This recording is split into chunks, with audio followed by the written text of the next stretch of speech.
مومنو، تمہاری بیویوں اور اولاد میں سے بعض تمہارے دشمن بھی ہیں، سو ان سے بچتے رہو،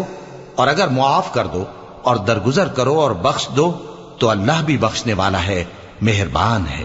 تمہارا مال اور تمہاری اولاد تو آزمائش ہے، اور اللہ کے ہاں بڑا اجر ہے، سو جہاں تک ہو سکے اللہ سے ڈرو اور اس کے احکام کو سنو اور اس کے فرمانبردار رہو اور اس کی راہ میں خرچ کرو، یہ تمہارے حق میں بہتر ہے۔ اور جو شخص طبیعت کے بخل سے بچایا گیا تو ایسے ہی لوگ راہ پانے والے ہیں۔